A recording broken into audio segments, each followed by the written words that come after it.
yourself out the box. Come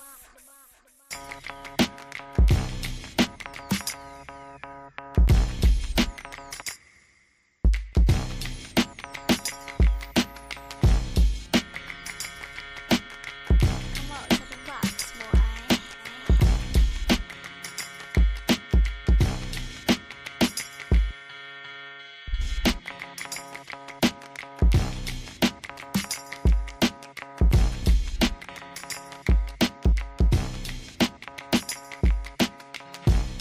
Come up, come up, come up, come up. Get yourself out the box. Come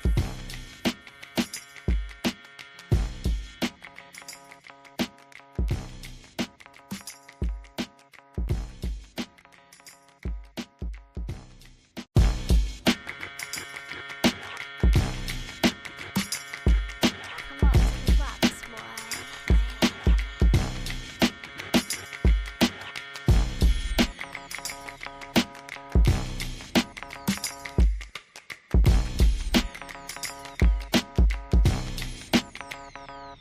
Get yourself out the box.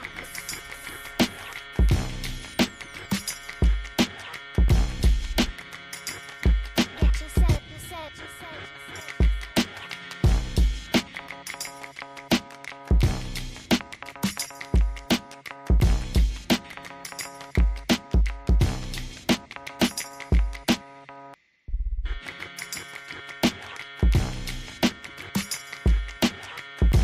Come out to the box, boy.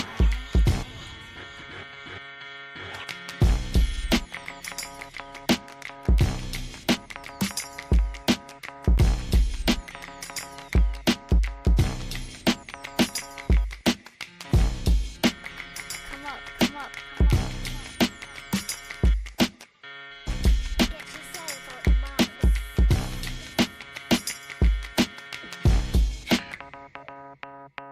Cheers. We're just waiting for some live feed. Get yourself out the box. Good morning or good afternoon, depending on where you are. Well, I was told we were going to have something live starting at 9, but I'm looking around and there's still no feed, but we'll be patient. I'm sure they're very busy and trying to get organized and dodging the National Guard and trying not to get caught anywhere near the reflecting pool. Aljo, how you doing? Maca. Okay, good. Yeah, I'm sure it will be.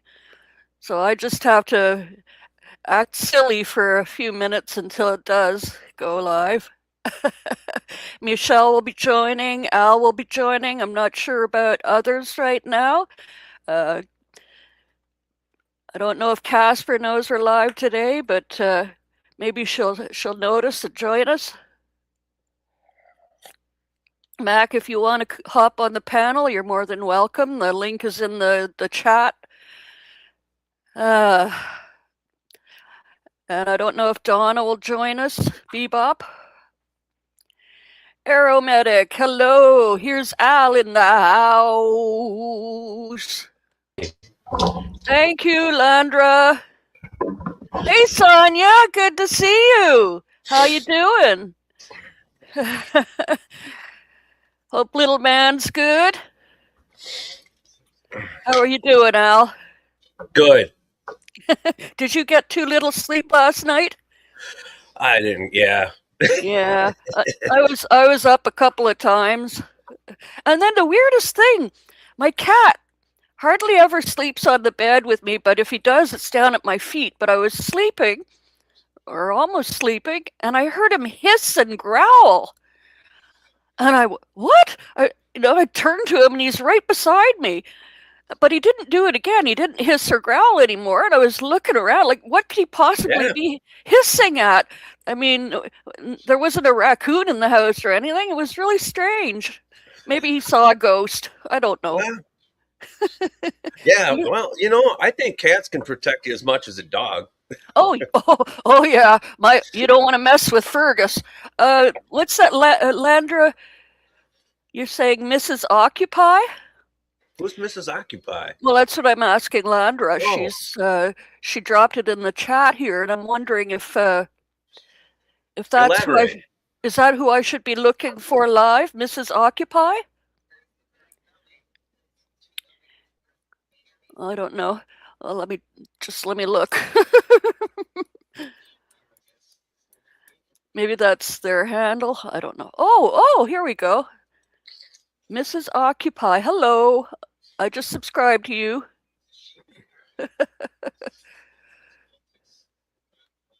I like that handle. Alto says cats will always hiss if they're about to get sick. No, he didn't get sick, but he hissed and he growled. And that's not like him. So I don't know. I had a cat that would do that when somebody Hey, Sheila, Linda, hola. I just put the chat on the screen. Can you see it there, Al? Not yet. Oh, the chat? Yeah, I can see the chat. Not always. Also, sometimes, yeah. Yeah, Fergus is also surprisingly not a barfer. I think I've had him 4 years now. I think he's barfed maybe once. Wow. Yeah. Cats will hiss at ghost, Hoot and Holler says. Yeah. I mean, I had ghosts back in my cabin for sure. There's no question about it. But here, no, I haven't had any inkling of any of that sort of thing because I've always been sensitive to those kinds of frequencies, and I won't elaborate because people think I'm crazy. But anyway, they're all very personal experiences. But since moving out west here, there's been none of that. Like none. It's been very, very quiet in the atmosphere around me. Anyway, who knows what that was all about? One of yours has chucked 4 times this week. Oh, fun. One of ours has. Well, let's see if there's some videos we can share while we're waiting for a live feed. Oh, by the way, happy Canada Day to anyone from Canada that's tuned in. I am still waiting to do a video. I had one that was done, but due to technical difficulties and Doug's absence, it hasn't been posted yet. And I'm way behind on Canada news, like the CUSMA agreement or USMCA not being renewed. He's pouting again. USMCA? Yeah, he's mad at our EVs. They say we're getting too close to China. China! It's a load of crap. Let's see. Flipping around the feeds here. Got any ghost stories, Al, while I'm looking? Ghost stories? Or other stories. Not ghost stories. Let's see. What can we have for a story today? Go for it. But some commie has pencil. Well, this is kind of close to ghost stories. Trump's FEMA chief got fired after claiming God teleported him to the Waffle House. Remember that story? He's even too crazy for Mr. Waffle House. Not once, but twice.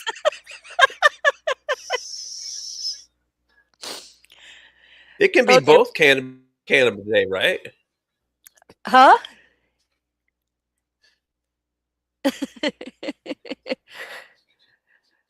I didn't. Hootenhall says I didn't know it was cannabis or Canada Day. It was Canada Day on the 1st, and yes, I consumed a lot of cannabis.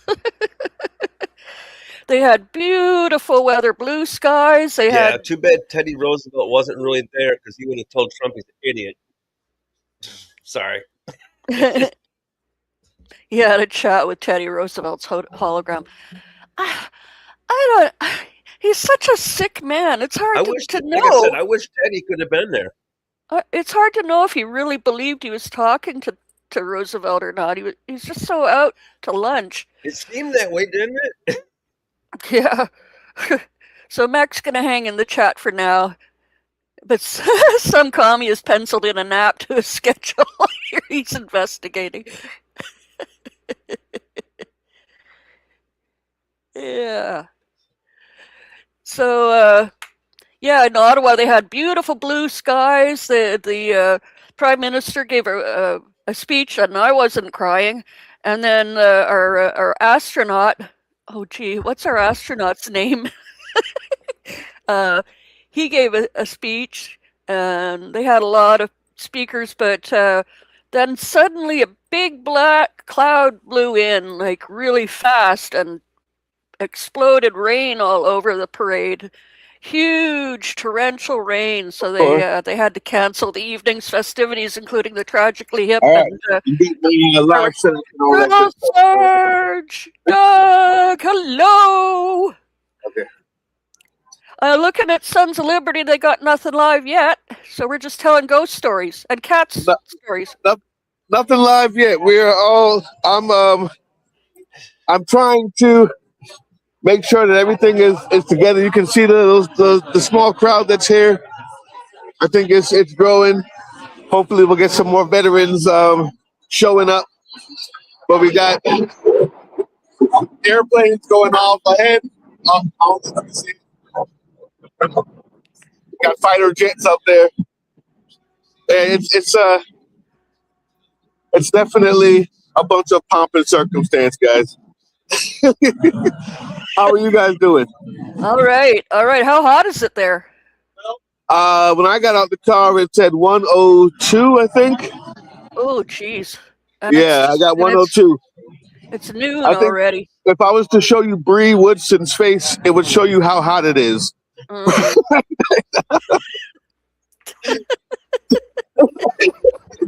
Hey, we're live right now with Bree Woodson. Tonight. Oh, yeah. That's loud. That was God saying no. That was God saying no. Otherwise known as what was that? Looks like a F-16 fighter. Ooh. I don't think it was a Harrier. She's a lot faster. But yeah, they're doing it out here like that. There's nobody in the fields. There's nobody in the fake 4th of July celebration that they got going on. They just want 250th. to waste gas and oil and dollars. Yep. Yeah, they stolen dollars and all that good stuff. So here's what I'm gonna do. You guys can continue talking. I'm gonna set up this live thing. But whatever you do, don't go anywhere near that reflecting pool. No. I've been to jail once already, and I don't plan on going back. No, a night in the drunk tank was enough for me. Yeah, Lord have mercy. And who knows what kind of diseases and algae salmonella is over there. So Can you smell it? You know what I smell? Jesus. You know what I smell? 13. I smell orange sulfur. The minute I got into DC. Orange sulfur. Ooh. Protect yourself from the orange. I think those are the F-16, the old school Blue Devils. All right, guys, I'm going to set this up. I'm going to set this up. Of course, I'm hosting this thing and I'm speaking today, so let me just make sure everything's all right and get back to you. All right. All righty. See you soon. Oh, Joe, I smell fascism. Yep. Well, it's not a big protest march, but that's not the reason for it. It's a protest, but it's not a big marching protest. This is the veterans event. If I'm still up there, Commanders. So it is basically just a bunch of ex military veterans speaking, and so we all got something to say to the veterans who are here, who we know have been displaced and and forgot. So we're here to help them out and Right. give a little bit of support and actually support Common Defense, who is another veterans group who is going to be speaking last today. So, Common Defense. all right, we're getting the call. I'll be right back. Eljo said to hand off your phone to the commander. Did you catch that? Yeah.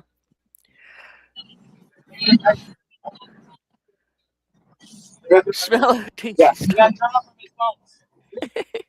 Live stream going on now. Okay, Then I'm we'll looking try at. to- this I'm is looking also at the-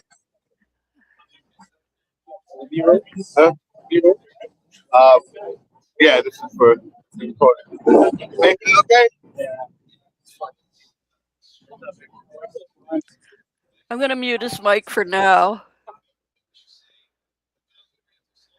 Sons of Liberty isn't live yet. So, I don't know. Flashback. that last Passover gave me flashbacks. I was about to take over. Okay, Yeah. gotcha. yeah. Gotcha, I was Eljo. about to take over. Okay, I'm just gonna leave his mic off while he's talking to other people right now. Okay, so I was looking for some warm-up videos. Well, let's show the Air Force major being arrested again.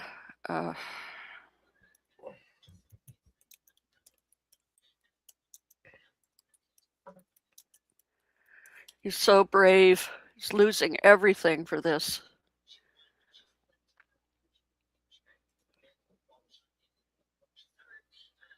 Impeach, convict, remove. Mm-hmm. Say it after me. Impeach, Each convict. convict, remove. Okay, I'll turn Drill Sarge's mic You on. out. Yeah. Throw the bums out. Christina, welcome. All right. So afternoon is Okay. uh, Let's watch this brave active duty Air Force major.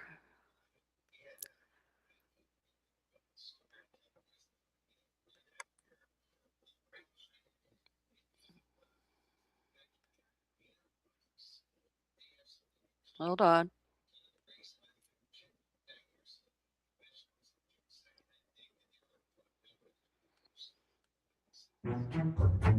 Jason Watson. Oh no. Sorry, wrong video. That one's. This one's shorter. Here we go. Who do you protect? The president Who do you and vice serve? president must be impeached, convicted, and removed. Yes!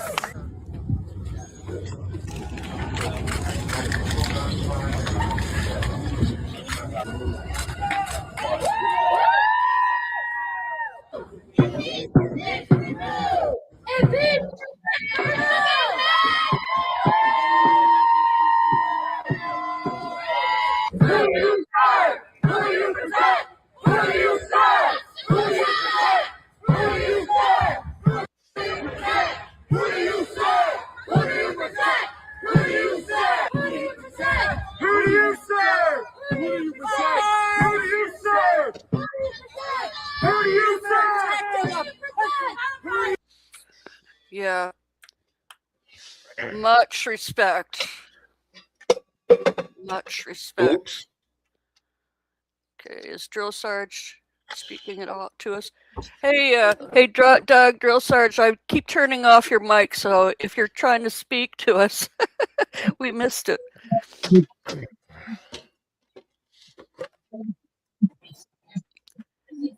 I guess not. Okay, I'll turn it off. Ain't that a bit? What else have we got that we can watch while we're waiting? Mom Donnie's speech.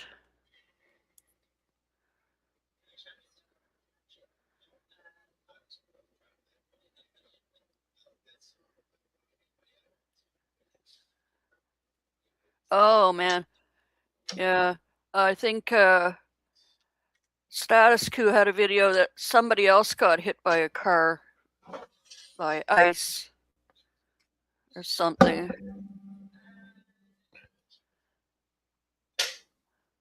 Any better? Huh? Sorry, Al? What? Oh, I just turned on the light. I said, is that any better? Oh. Worse.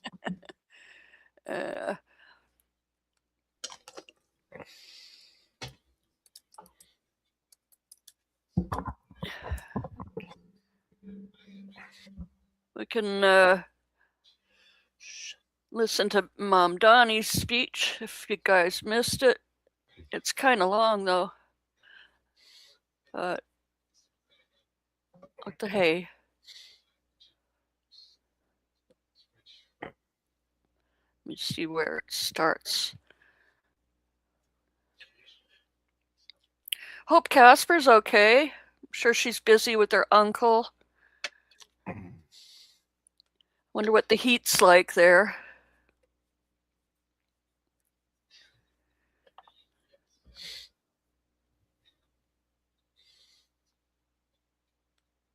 Hold on.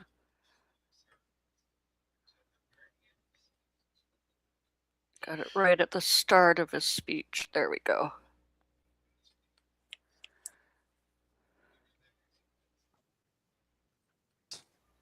Season after season, year after year, the tides have come in and out of New York Harbor. Long before the name New York had ever been spoken, Lenape dugouts crossed these currents. It was on these waters that tall masts crested the horizon, captained by explorers like Verrazano and Hudson, after whom we've named our bridges and rivers. And ever since, ships full of travelers weary from long journeys have passed through the Narrows, the winds of the Atlantic at their backs. When those passengers lifted their heads to glimpse what lies just beyond the waves, what did they see? They saw land, lush and teeming with life. They saw men waiting at the docks to take them into bondage. They saw tenements rife with squalor. They saw industry rumbling with activity, steam and smoke rising, a city on the move. They saw a towering monument to freedom, her torch glowing worldwide welcome. They saw New York City. They saw America. Tomorrow, our nation marks 250 years since we declared our independence. 250 years of a grand experiment in self-governance, an experiment so audacious that some in 1776 doubted it would last more than a few years, let alone a quarter of a millennium. From Lexington to Los Angeles, Selma to Seneca Falls, Morrisania to Midwood, Americans will come together for a day, just as we do each year. Families will gather around the grill. Fireworks will fill the night sky. This will be no ordinary day of celebration. 250 years presents a rare opportunity for more than 340 million people to turn together, both towards one another and towards ourselves, to take measure of who we are as a nation. When we look at America, what do we see? Here at City Hall, as I sit behind George Washington's desk, alongside new Americans who came to this country, I cannot see all of America. But like so many who came before, I can see New York City. The city I see today looks very different than the one that greeted George Washington. In July of 1776, our city simmered under the yoke of oppression. The British had imposed a colonial rule so repressive that 250 years ago, 80 miles south, a small group of newspaper editors, farmers, and soldiers signed their names on a document declaring truths that feel self-evident now, Hey, but Michelle. were revolutionary then, establishing the ideals our nation still strives to fulfill. The British did not take it well. War broke out. And that August, as the largest battle of the Revolutionary War unfolded in Brooklyn, batteries on Governor's Island took aim at British ships anchored just offshore. We were outgunned, we were outmanned, and we were soundly defeated. After only a few months, it appeared our fledgling attempt at democracy was on the precipice of collapse. But that night, with the moon overhead, thousands of our soldiers silently climbed into ferries and flat-bottom boats and escaped to Manhattan. The Continental Army survived to fight another day. Independence may have been declared in Philadelphia, but it was rescued in New York City. George Washington was the last to leave Brooklyn. As he waited at the river's edge, the sun beginning its rise, he would have looked out over New York City's waters and seen what so many have seen in the 250 years since, an opportunity to begin anew. Those opportunities, like everything in New York City, are not given. They are won. In 1838, 11 years after New York outlawed slavery, a recently emancipated black man by the name of James Weeks sought to begin anew as well, and to help hundreds of others do the same. He bought property in Brooklyn, won himself the right to vote, and sold lots to others newly freed.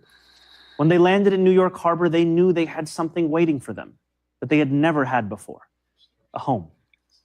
Weeksville still stands today, a living, breathing testament to what we know America to be, a place each of us has the power to make. The harbor was busy those years as ships poured in from around the world. Hundreds of thousands of Irish immigrants arrived with stomachs aching from a famine manufactured by imperial cruelty. Chinese sailors settled in what is today Chinatown. Millions more traveled under the Statue of Liberty and through Ellis Island. Jewish people escaping pogroms, Italians fleeing poverty, Syrians seeking economic opportunity. Each of these new arrivals peered through portholes onto a city that was changing as fast as the nation. They saw merchants peddling their wares on the docks, streets being laid out on a grid, buildings rising into the clouds. They could not yet see the nativism they would face, the jobs they would be refused, the landlords who would not rent to them, and the abject labor and living conditions they would withstand. But no matter how much smog hung over the harbor, they still saw an opportunity to begin anew.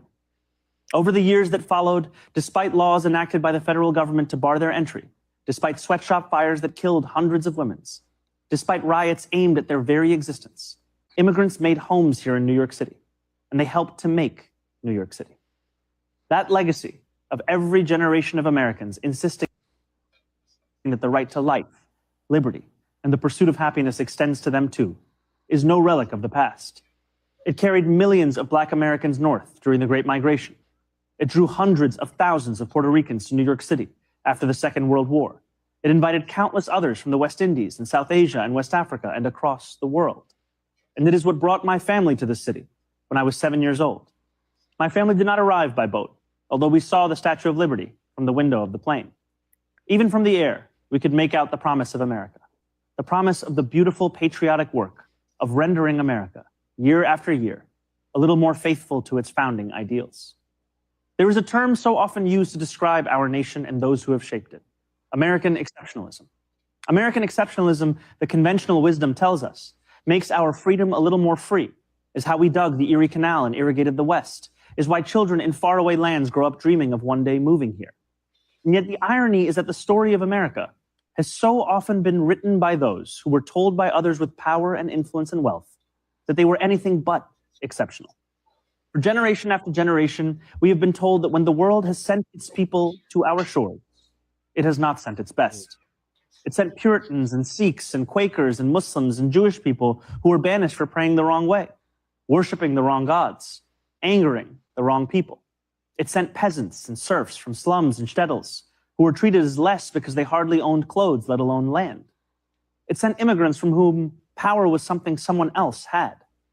We are told that America is exceptional because we are richer, stronger, more powerful than everyone else. The truth, my friends, is that America is exceptional because here, nothing is fixed into place. The frontier may be closed, we may have walked on the moon, but the work of fulfilling the values first enshrined in the Declaration of Independence, that work endures, and it belongs to us all. It belongs too to our newest Americans, those standing here with me today, all of whom were recently naturalized. Nearly a decade ago, I too felt what you feel, the joy of no longer being just a New Yorker, but an American too. You each hold a special power, the power to determine what America means. The powerful have always known their answer. America, in their view, is an arena of supremacy, where only a select few are allowed freedom, where not all are created equal. America, if you ask them, becomes less the more people it welcomes. America, they will tell you, belongs only to those with the right accent or the right shade of skin. The rest of us, they insist, should be grateful for merely being allowed to visit. How small they are, how weak, how unoriginal. At every moment in our past, those who led through exclusion and isolation have tried to win power and enrich themselves by turning us against one another. Division is the oldest trick in politics and the cheapest. But time and again, including 250 years ago, those forces of division have been vanquished by the forces of progress. As Thomas Paine once wrote, "This new world hath been the asylum for the persecuted lovers of civil and religious liberty. Hither have they fled." And yet today, too many of our leaders do not believe in a vision of this nation as an asylum for the persecuted, but rather as one that persecutes those seeking asylum. As we mark 250 years, what do we see? We see a city of contradictions within a nation of contradictions. We see the wealthiest country in the history of the world, one where children go to sleep hungry while the world's first trillionaire hungers for more. We see monopolies that dominate every industry and oligarchs who buy elections. We see masked agents terrorizing our streets, eating food cooked by our undocumented neighbors before spiriting them away in unmarked vans. We see a nation whose immense wealth has been built by those with calloused, dirt-streaked hands, those who toil on factory floors and chisel into stone. And we see a nation that has allowed so much of that wealth to be held instead in the soft hands of a precious few. Yes, we see America in a health insurance industry that exploits the sick, but that is not all we see when we look for America. We see it too in the nurse who works a double shift and then stops on her way home to check on an ailing neighbor. Yes, we see America in corporate landlords for whom negligence is a business model. We see it too in the father who tucks his children into bed beneath a ceiling stained with leaks, who wakes before dawn to go to work and still believes his country can do better by his family. Yes, we see America when we spend our tax dollars on bombs and bailouts, when we sell our elections to the highest bidder. Yet we see it just as clearly in every American who still believes this country belongs to we, the people. We see America each time neighbors link arms with neighbors without asking how long they have lived or what papers they have, as ICE invades our neighborhoods. We see America each time those young and old stand in the beating rain or the stifling heat to cast their ballots. We see America each time working people demand more, not just for themselves, but for their fellow Americans. There are some who respond to those who ask for more from America with a simple refrain: love it or leave it, they say. But patriotism has never been about pretending our nation is without flaws. Patriotism is every act of righteous dissent. It is every march led under the... It is every protest held a decade before its time. 7 days, thank you for supporting Square. Because we love this nation, that we will not leave it. After all, who loves America more than those who have sacrificed so much to make it free? All the other amazing Today, I think not only of the 4th of veterans July, organizations out there. of the 9th of July. 5 days after the Declaration of Independence was signed, it arrived here in our New York City. Redcoats had disembarked on Staten Island. More than 100 British ships loomed just offshore. Across this city, the Continental Army prepared for an invasion. George Washington commanded his brigades to assemble just a few feet from this building. It was known then as the Commons. Today, we call it City Hall Park. There, within range of British guns, Washington ordered his generals to read the Declaration aloud. And with the world's mightiest empire poised to attack, Washington told the people of New York City what we will celebrate tomorrow: that we had declared our independence, that freedom was within reach. That evening, danger loomed. Conflict was not a question, but a certainty. And yet when those early New Yorkers marched toward the statue of King George III that stood in the Bowling Green, a statue they would melt down into bullets for their young army, they walked in unison, I think grounded Doug's not in the pursuit of talking. plunder, but in ideals that for the first time had a name: America. Sorry, Mayor. Without them standing up, I guarantee you, we would have been invaded a long time. We would have our enemies attack us a long time ago. This is human nature. Without an army, without a navy, without a military, no matter what you think of them, I guarantee you, we would have no country. So please give a round of applause for the veterans who are here. I'm here to introduce our next speaker. I'm sorry. I'm trying to get the screen right. The next speaker is very dear to my heart. His name is Tim Andrew. And yes, I'm reading it because that's what I do. Also known as Big Sarge. He's a veteran of the United States Army. Tim is the founder of the Sons of Liberty, of which I am one of the admins, and happy to be so. Happy to be known as his friend, as his battle buddy, if you will. Oh yeah. Mm-hmm. The Sons of Liberty social media and political activism organization that has been steadily enraging right-wing bootlickers since 2015. Big Sarge, please come to the stage.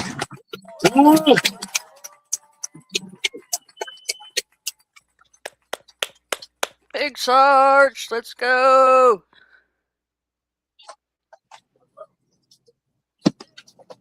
Wow. To my fellow veterans, thank you for being here. I'm going to be reading from prepared notes because this doesn't work so good anymore. I can't remember shit. I'm also old. What's up, fam of Liberty? And also everyone out there who's here today. Yeah. Fellow speakers, guests, civilians, you're all welcome.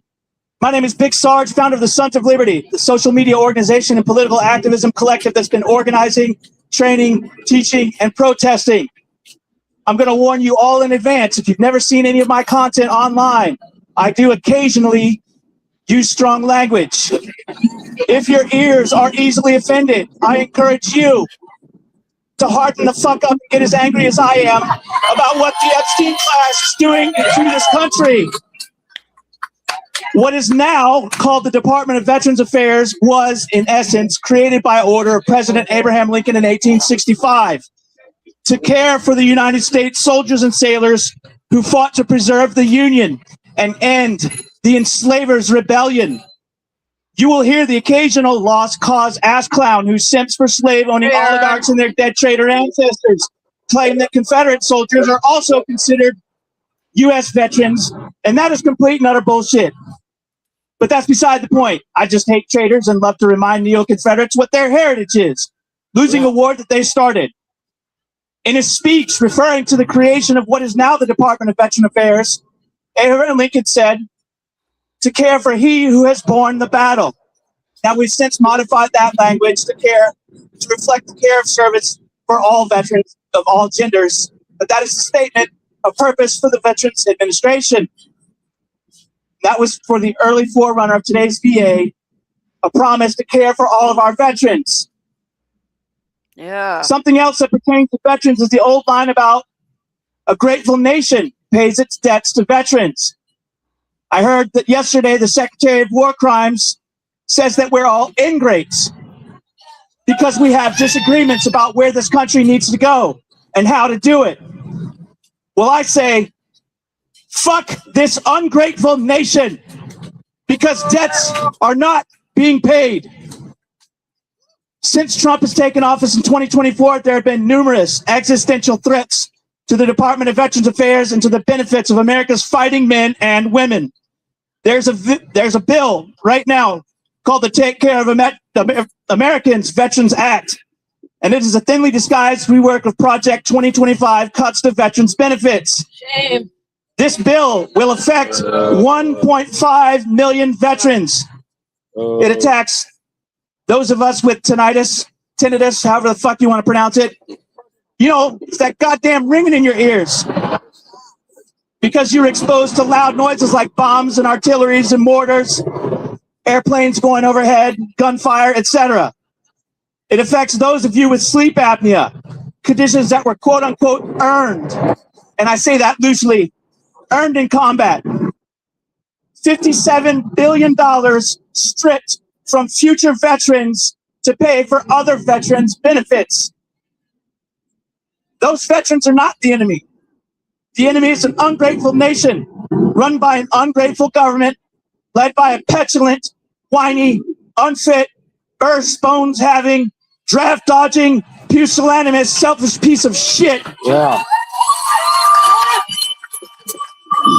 And this clown ass, bitch made beta cuck vice president who ought to be stripped of his Eagle, Globe, and Anchor. And let's not forget the drunk, incompetent Secretary of War Crimes. A grateful nation pays its debts to veterans. It does not send them the invoice. Our community, our warrior community, has a warrior's code. We don't eat our own. James Donald Bowman, a.k.a. Shady Vance, a.k.a. Couch Fucker, a.k.a. Vladimir Futon. Pete Whiskey Leaks Keg Breath. Ever since I entered political activism, I've met more flag-waving, red-blooded patriots on the left than I've ever met my entire United States life who are on the right. Ever since I started doing video content for the Sons of Liberty, my social media comments are chock full of right-wing, fuck-face ass clowns who try to take pot shots at my service and at your service. Most of them are couch potatoes or ASVAB waivers. So to them, I say this. Dear MAGA, you want to thank a veteran for their service when you need to virtue signal, then stop fucking voting for Republicans. Yeah, that's right. Republicans are traitors to this country. There have been more bills designated by veterans that have been shot down by Republicans in the past 20 years than under any other party. Republicans love to fund the military so they can make a buck from stocks with defense contractors, but they don't give a flying fuck at a ComSock about the Department of Veterans Affairs. The VA is almost always funded by Democrats. I don't really like them either, but I'm not going to dunk on them. Y'all Republicans want to stop making veterans? Then stop fucking sending us to war. Yeah. Booyah. I'm going to skip ahead because I'm just going to recap some of the stuff that I've talked about in video content before, such as the Battle of Athens in 1946, which I've done a video about, and the bonus army that marched on Washington, D.C. during the Great Depression of 1932. Yeah, you can just go watch that on the channel somewhere. I'm not going to talk about it here because it's hot. Are you not fucking mad at what this country has become? Yeah. Are you not fucking enraged? Yeah. This administration is abomination. It is evil incarnate. Every establishment Democrat that collaborates with the gross old pedophiles, the genital-obsessed party, every collaborator should be run out of town, hot on the heels of the sick, perverted, kitty fucking pedophiles. I am done pretending this fascist regime is going to go peacefully. They will not. That's right. And so, if our Democratic Party wins a supermajority in just a few months, and they do nothing to hold any of these grifters, pedophiles, fascists, American-hating enemies, if they do nothing to hold them responsible, then I say America's dead, and fuck an ungrateful nation. Yeah. That is my time for today. Fuck Donald Trump. Remarks complete. Big Sarge out here. 2 claps and a rag. Woo!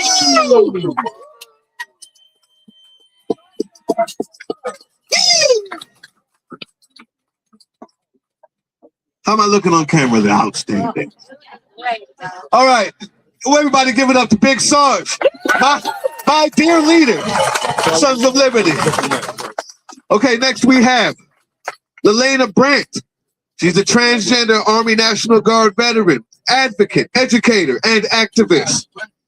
They're a founding member of Remember Your Oath, the veterans organization behind a 24-hour vigil in Washington, D.C. that ran from August through December 2025. Protesting the misuse of the National Guard against civilians, known online as the Fenestrans, the Fenestrans, or Defense Trans, the Fenestrans, Defense Trans. Melania's not here. I lied to all of you on purpose. On purpose. I'm sorry. Come again.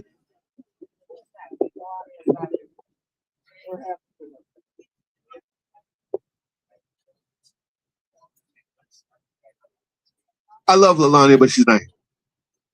I don't know her that well. Elizabeth Lauderhos. Everybody. An Air Force Security Forces veteran from Houston, Texas. She was deployed. Woo, there we go. She was deployed to Kirkuk, Iraq in 2004 during Operation Iraqi Freedom. Currently, she's a proud mother of 2 boys and an activist for veterans' rights, human rights, and the pursuit of a better America. Everybody, please welcome Elizabeth Ladahos.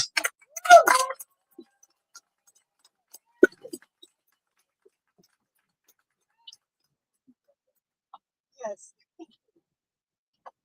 It's hard to read directly into the sun.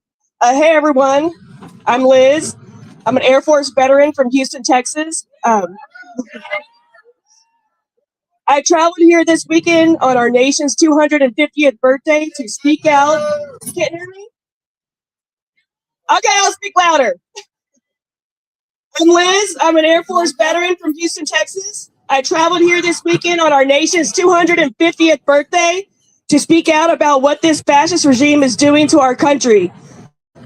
These people have completely forgotten Lincoln's Gettysburg Address, either because they are dumb or hate Lincoln and what he stood for. Hence the discontinuation of the penny. A new nation conceived in liberty and dedicated to the proposition that all men are created equal. Lincoln wasn't a perfect ally, but an ally nonetheless. I recently lost my father. He was an amazing dad, granddaddy, and human. He did not curse very much, but from a young age, he taught me to call bullshit when I see it. I know he will agree with me when I say, this is some fucking bullshit. My dad wasn't the perfect ally, but he definitely instilled in me the true mission of this country. All humans are created equal. All humans have divine rights, life, liberty, and the pursuit of happiness. Trump and his fascist regime hate everything that America stands for. They hate America and anyone who is not a straight, white, Christian man. That's bullshit. Yep. They even hate those of us who have fought for this country. I was deployed to Kirkuk, Iraq during Operation Iraqi Freedom. I'm now 100% VA service connected. My official diagnosis is major depressive disorder. That's what you get when you take PTSD, anxiety, survivor's guilt, and the general feeling of not fitting in with the civilian world, and then try to deal with it all at the same time. I have been lucky enough that my VA system in Houston is pretty good. In fact, for the last decade or so, there has been a nonpartisan mission to better the VA system. This is no longer the case, and that's bullshit. I've been in the trauma recovery therapy program for over 15 years now. It is the only reason I am still alive today. It is the only reason my sons are not being traumatized by an absolutely insane mother. These fascists in charge hate veterans and are doing anything they can to take away our earned benefits. All because they want to give more tax breaks to their billionaire buddies. That's bullshit. Yep. Bullshit. When you go to basic training, they spend weeks breaking you down and then building you into a well-trained government asset. When you get out, they give you a briefing. The VA is the only resource available to military members to learn how to fit into the civilian society. They have declared this unnecessary and too expensive. That's bullshit.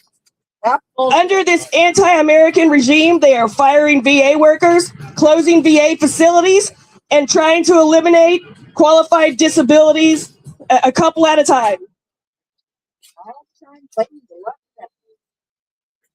Right now, under the falsely named Take Care of Our Veterans Act, they are trying to eliminate tinnitus and sleep apnea from being covered through the VA. Not only is this bullshit, but if they're able to pull this off, they will continue to go after more eliminations, probably mental health, probably anything mental health related. Oh, yeah. We have to stop them now. Don't send us to your bullshit wars where we are exposed to toxins, chemicals, radiation, explosive, bullets, and death if you have no intention of supporting us after our time in service. The day you get out of the military, you should be automatically enrolled in your local VA. I know veterans who are now being told that the military can't find any record of their rape or sexual trauma. That's bullshit. Yes. They are deporting veterans, people who voluntarily fought for this country, people who have families here, jobs, a life, access to the VA, that's bullshit. Trump and his fascist anti-American regime hate veterans. They do not want to pay for earned and very much needed benefits because their buddies need more tax breaks. That's bullshit. I used to get Social Security because of my disability. Apparently, if you speak out against them or run for state office as a progressive, you can they will declare you healed and no longer disabled. A decision that was made without any consultation with my VA care team. That's bullshit. Trump has put a man in charge of the military that is unqualified and whose only mission is to please his daddy Trump. Under Hegseth, our military is weak, probably for the first time in American history. They have zero respect for the lives and well-being of our current service members. They are firing our most qualified and knowledgeable military leaders. They are excluding trans and gay Americans from volunteering to serve their country. Bullshit. They are openly discriminating on the basis of race, religion, sex, and sexual orientation. Our military should be as diverse as our country. Our Navy are forced to endure insanely long deployments. There was no reason to get into this bullshit war with Iran. We do not believe the lies they are trying to feed us. Bring our troops home now. Yeah. This fascist regime currently in charge hates America and everything we stand for. We have yet to live up to our founders' full vision of what this country can and will be. This is not a white Christian nation. This is a country where diversity is celebrated. You're free to love and marry who you want to. All children grow up feeling hopeful, loved, and safe, and decisions are made with a community-first approach to solutions. Yeah. Everyone has the divine right to life, liberty, and pursuit of happiness. Yes.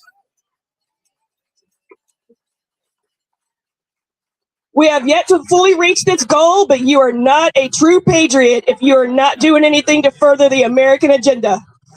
These fascist traitors in charge hate the American dream, they hate America, and that's some fucking bullshit.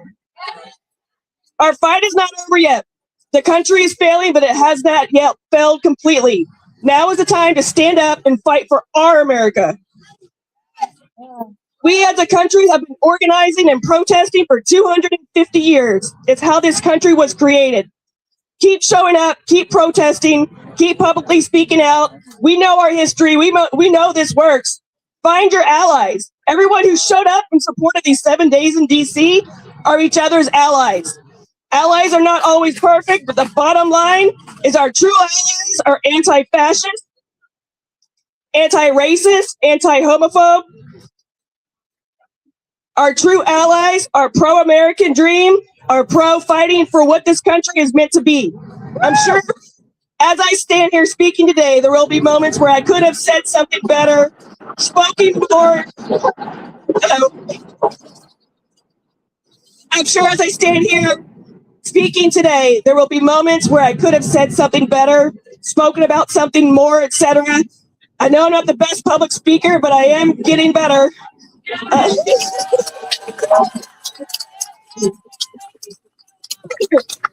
I am genuinely an ally to everyone fighting for this cause. I am not a perfect ally, but I am a true ally. My name is Elizabeth Lutterhaus. I am a veteran from Houston, Texas, who traveled to our nation's capital for our country's 250th birthday. I'm driven by the oath I took back in 2002. I'm driven by my love for our country. I'm driven by my love for my family, my love for my friends, my love for my neighbors, and my love for Mother Earth.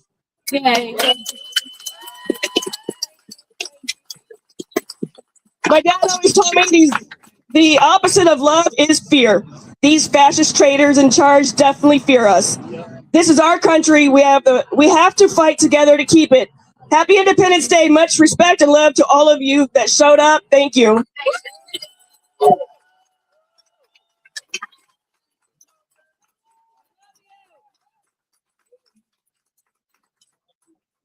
Thank you so much, Liz. Everyone give it up one more time for Liz, please. I know it's hot. Thank you guys so much for being here, for standing here, for listening to the words of these veterans. And many of you are veterans because this is for you. Thank you so much for being here. Our next guest, our next speaker is Thomas Seidel. Now, or Seidel, I only know him. I don't know that name. The one I know is Combat Vets Against Trump. Is that the one? Combat Vets Against Trump. It's crazy. It's crazy when you only know these people over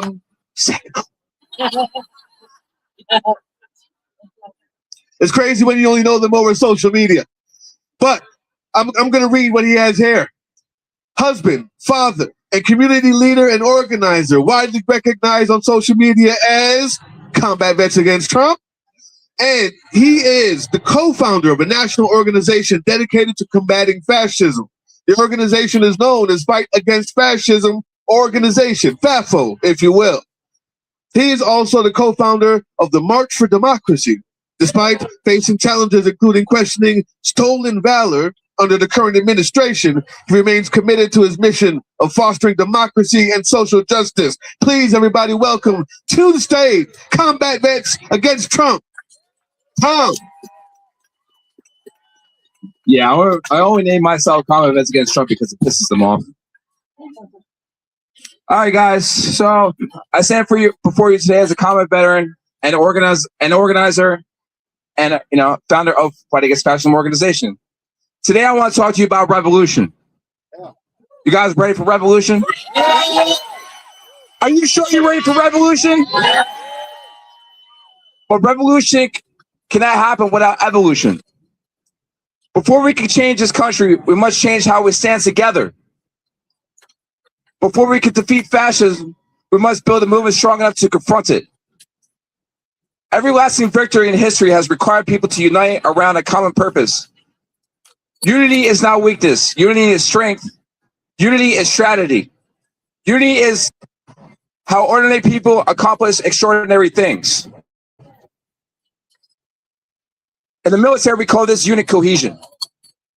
Every soldier understands a simple truth. If we do not work together, the mission fails. If your battle buddy calls for help and you are too distracted to respond, everyone is at risk. Our body today is community. We must protect it. We must listen to it. We must move with it. Too often people wait for someone else to step forward first. They wait for a leader. They wait for a movement. They wait for permission. But every movement begins with one person that finds courage and stands up and says enough. I know that because I was once that person. I'm from a sundown town in Ocean County, New Jersey, where I was outnumbered by white supremacists. I had to fight for my life. I almost, if I wasn't good at what I did, I would not be here today to talk to you guys. It is very crucial that you guys had bravery. I stepped into the unknown. I spoke when it would have been easier to stay silent. I discovered something important, and that is courage. Courage is contagious. That's one thing I tell my daughter every single day. You need to be brave. You need to be able to speak up for yourself. Because I can't always be there to speak up for her. And you need to speak up for everybody else that's around you. Don't be afraid to do the right thing when no one's looking. Because if you don't, you're just as bad as them.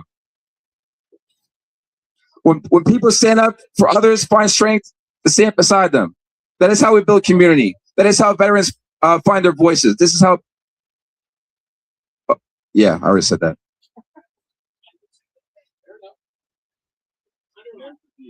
No politician is coming to save us. No institution will fix itself. Democracy survives when ordinary people are willing to defend it. That responsibility belongs to all of us. This is your country. This is our land. We must treat it like that. We must treat this as community. And we need to unite. And we need to see our differences. We need to see each other for who we are. They can't intimidate us. They can't stop us if we move together as one.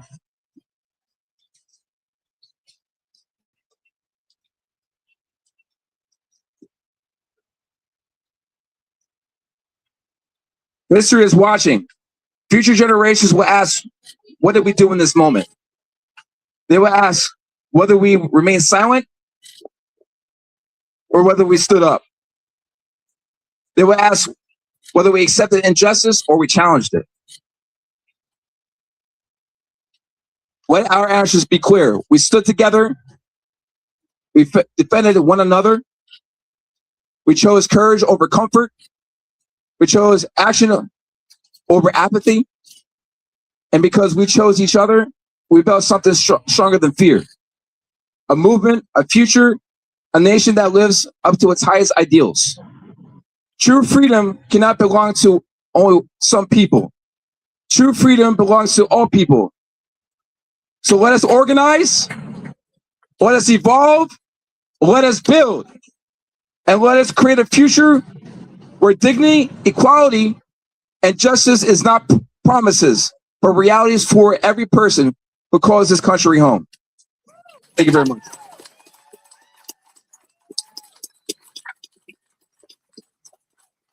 Thank you, Tom. Okay, before I introduce the next speaker, I'd like everyone to remember that tomorrow there will be a march. I believe it starts at 12 noon. The march starts at 12 noon from the statue over there all the way to Freedom Closet. What's it called? Yep, Freedom Closet. Okay, so they just told me, but it's imperative that you understand tomorrow there is a march. To be right from the statue all the way to Freedom Closet, starting at 12. I hope to see every one of you here. I know it's hot, but sacrifice is necessary to heal a nation. Sacrifice is necessary to heal a nation. So, without further ado, I'd like to mention my next speaker. This was a brand new speaker who just came on the scene. We had a few people who dropped out, so you can expect my speech to be very long. To make up for it. But in also we had Maria Lena, had to say it just right. Maria Lena Kinter is a Navy vet, enlisting at 17 as a mechanic and working her way up to nuclear reactor plant supervisor on the USS Nimitz. Now, if that's not a career, I don't know what is. She learned true leadership is not about power. It's about the people you serve. Kinter is running for Congress in Florida's 7th District to fight for integrity and accountability for our working communities. Everybody, please give a hand to the next congressperson from Florida 7th District, Maria Lena Kinter.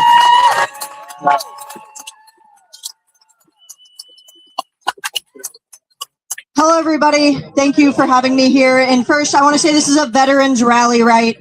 I am a Navy veteran, and if my time in the military could be summed up into one single statement, it's that true leadership isn't about kicking those down around you so that you can reach power. It's about uplifting every single person to achieve success together.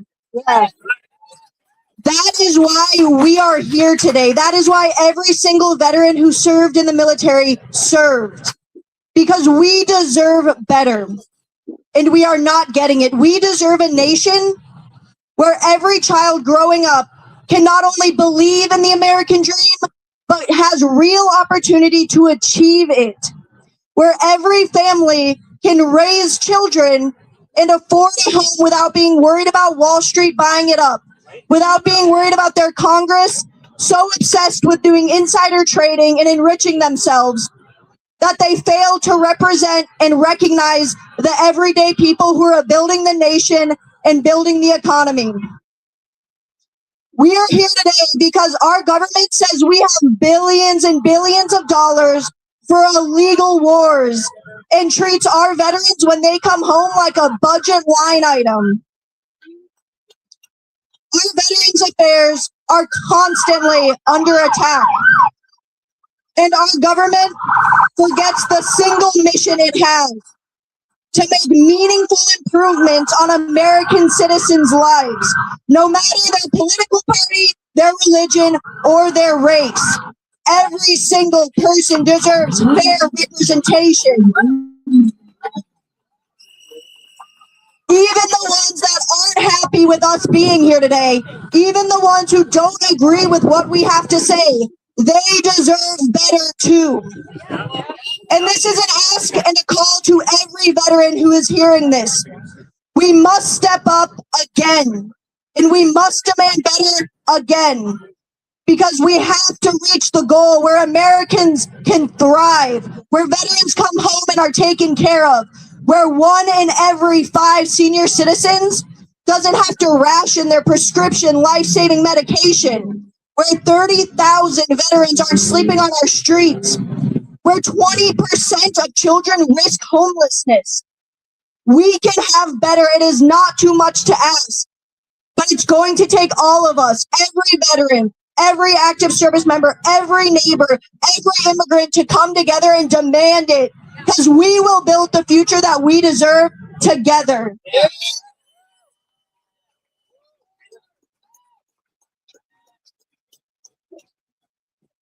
Thank you all for coming. Thank you for letting me speak today. And remember, today's about patriotism. This weekend is about redeeming and recognizing the 250th anniversary of our nation and who and why it was really formed and ensuring it continues. Thank you, guys.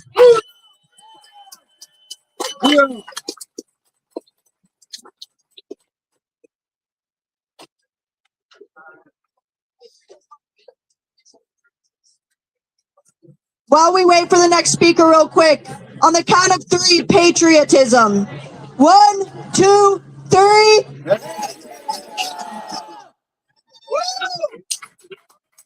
Thank you, Maria Elena. Running for Florida 7th District. We have one more person who's running, Adam Dunnigan. Adam Dunnigan, Marine Corps, enlisted 18 years in Afghanistan, tour in Afghanistan. CIA case officer, resigned in protest. He's not running. He resigned in protest to run for office. He is running. He resigned in protest. The 8th District taking down, he wrote it, gerontocracy fucking C. Taking down gerontocracy. And he has excellent handwriting, I promise you. Why don't you come on up here and say the rest of this for me, sir? What's up, brother? Appreciate you. Thank you. How we doing, everybody? We all pretty good and sweaty out here today?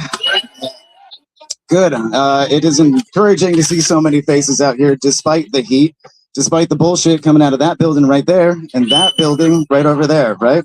My name is Adam Dunnigan. Yeah, I'm running right across the river, Virginia's 8th District. Can you hear me? We all good? Yeah. Oh, there we go. I got to eat the mic on this one, yeah? Virginia's 8th District. I'm right across the river. DC looks at my district every single day, and we look back at them with our ire. I enlisted in the Marine Corps when I was a kid. I got a lot of respect in my heart for anybody serving right now, anybody who has served, and all those who came before us who gave the ultimate sacrifice. I encourage anybody who walks down the National Mall right now to stop by the Korean War Monument, the World War II Monument, the Vietnam Memorial.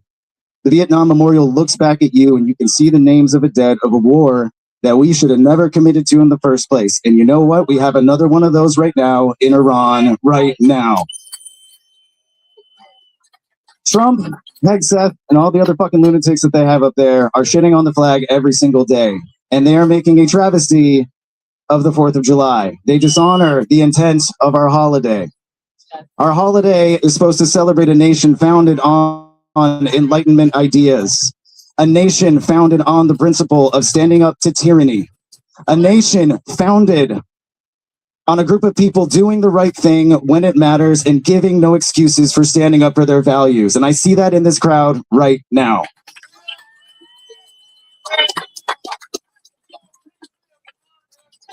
Real patriots are indeed Antifa. Remember the original Antifa? They wore uniforms, they landed on the beaches of Normandy, and they killed fucking Nazis. Which I'm not advocating for. We have a shot in November to really take back a meaningful majority in our Congress, and it's not going to be enough to stop everything. But God damn it, we owe it to ourselves to better reflect the values this nation claims to care about. So I hope everybody in this crowd is going back to wherever you're from and voting in your primaries, voting in the general, because we need to kick out the 80-year-olds that sold this country out and give it back to the people that are standing here with us today. Thank you guys very much. Adam Dunnigan, VA8. I'll see y'all later. Thank you.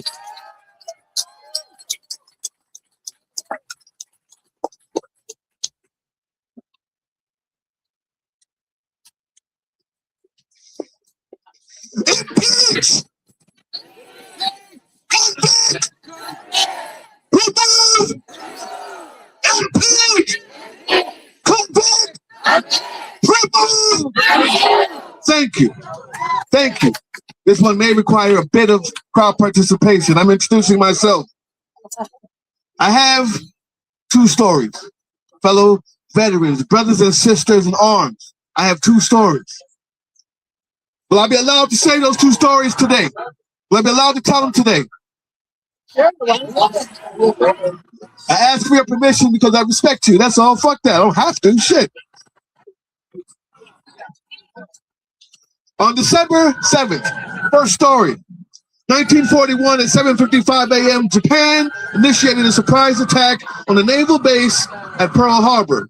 And in less than 2 hours, almost 2,500 men were killed and another 1,000 were wounded, not to mention the number of ships and warplanes that were destroyed. On December 8th, the very next day, then President Franklin D. Roosevelt called this day the Day of Infamy, while declaring war on Japan, thus marking the United States officially into the Second World War.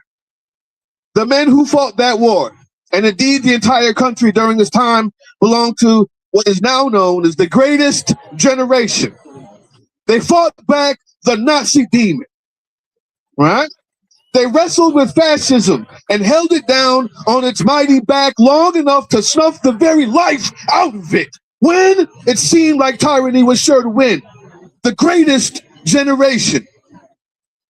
I find its hubris nauseating, but they earned it. For my second story, we're going to have to fast forward to sometime in the year 1978. A boy was born in Jamaica. His name was Drill Sergeant Doug. Yeah, I'm sure his mother was surprised that she saw him exiting the womb, knife hand first, calling out, move, hurry up. All jokes aside, that's where I was born, Jamaica. And almost immediately afterwards, my father realized raising a family that now had two sons and raising them in a way that shielded them from the poverty that he grew up in, he would have to do something big. He would have to do something bold. He would have to take a risk worthy of that type of reward. So my father came to America alone with $10 in his pocket and a simple promise to go into real estate with my Uncle Roger in Chicago. My friends, he had a decent life. In Jamaica, he had a white picket fence, a company car, a beautiful wife, and things were looking up.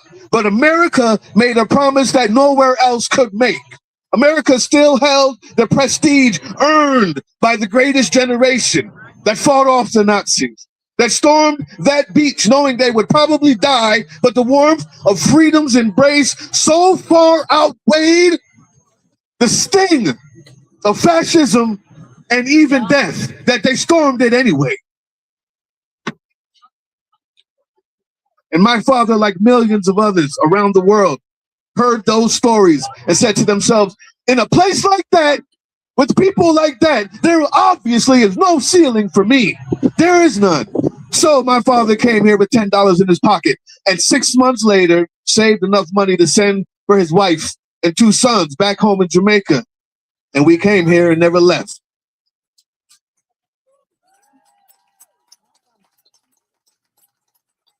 Now I'm telling you that story. I'm telling you that story so you can understand the context of my service here. Each of you have your own stories. The why, the where, the when that you served. And every one of those stories must be told, even the ones of recruiters preying on the poorest neighborhoods for the teenagers with the seemingly least amount of prospects or opportunities, promising them money, housing, job training, and promising them a proud family when they got home. That story is real. That story is not mine. I did not sign up for that. I was supposed to get college money, though. I would still like that college money, by the way. Yeah. I'm just saying, I didn't sign up for that, but it would be nice. And if you think that, a black boy growing up in Chicago and then Georgia doesn't understand or is exempt somehow from the systemic racism and all the problems that this country has, think again. I didn't sign up naive about those things either. I signed up to prove my father had made the right decision. I signed up to prove he made the right decision when leaving his home in Jamaica in search for a higher ceiling. I signed up to prove to my father that tyranny around the world could not expand past its own borders. And if it ever tried to, I could be counted among one of those great that fought it back.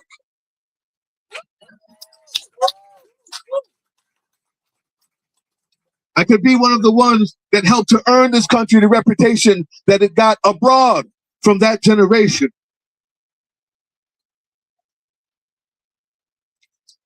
I signed up so that my father's son will be a part of that lineage as well as his own. Unfortunately, I've never had the chance to carry on that tradition that would earn me the moniker of the greatest. Now, don't get me wrong, brothers and sisters, no matter how unfortunate that truth is, still we stand at the watch. Because if we were not there, that would surely be the time when our enemies attacked. Name me the country without a military, and I will show you a country that is no longer. Nobody mentions that part. Even if the orders are unsavory, the idea of not having a strong military means to invite war. That is just the nature of the human condition. So never let anyone diminish your service. You stood watch, even if you weren't a part of the greatest generation.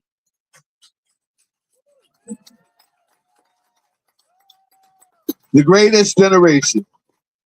Its hubris is nauseating, but not because they didn't earn it. But for one, it's obvious that they were the only generation that had the privilege of naming themselves. Let's be honest. I mean, I didn't get to name myself Generation X. How the heck did they get to name themselves the greatest? I'm just saying. No claps for that one. It's okay. It's okay. It's all right. But not just that. The reputation they earned abroad, one of freedom and steadfast objection to fascist ideals they did not earn at home. The cancers of racism and misogyny they did not fight against in the corridors of their own house has now grown into a bloated, oversized, orange-colored tumor found directly in the center of the soul of this country. The greatest generation, I find this hubris a little bit nauseating because it assumes that there would be no more great generations after it. It was somehow the last one. It assumes that somehow fascism and tyranny would never rise again. I mean, they didn't say the greatest so far. They said the greatest, full stop, period. I respectfully disagree. Every veteran here has now the chance to do something no other American generation since the Civil War has done. We have the chance to fight fascism here, now, right here, right now. The respect that that generation earned for fighting against fascism abroad, the same reputation that brought my father here, has since worn away because they did not fight that tyranny at home. And the rot has spread far past the veneer of freedom and democracy talk, while actions prove otherwise.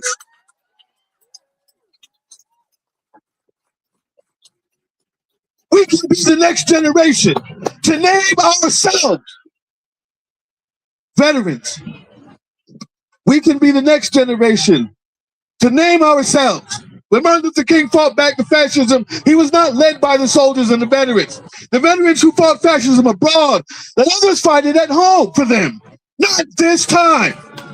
I can assure you that the Republican Party of today's America has no use for democracy. The greed and the purposeful dumbing down of themselves and their entire voter base has left it in its awful wake, a drooling mass of citizens that believe democracy has no place here anymore. I'm going to give you just one quote from the study from Johns Hopkins University. Patricia, 50s, South Carolina, says, she offered up a common conservative metaphor. Democracy is two wolves and one sheep deciding who's for dinner. I hate the word democracy. I mostly hate it when people who think they are educated about our style of government use it to say, save our democracy. No, there's no democracy here. Praise God. If there were, then California and New York. Then California and New York would make all of our decisions. And yeah, that's the statement. That's representative of the majority of the conservatives who they studied in that study. The rest of the report is so sick, I'd rather not read it. But the point is, when they tell you they think the elections are rigged, they're lying. They admit openly that the point isn't to have fair election. Run on policies that the majority agree with the reach to compromise. The point is to get rid of the majority that they know disagrees with them and rule from the minority position. They want the strong man to hold down and force feed you the racist Christian nationalism. They want you dead for speaking out. They want you deported for being brown. This is fascism. They want an American dictatorship. Not even Martin Luther King will stop it this time.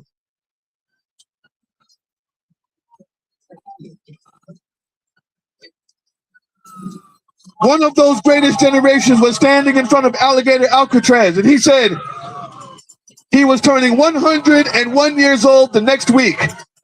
He went on to say, February 1944, when I was 18 years old, I was inducted into the Army.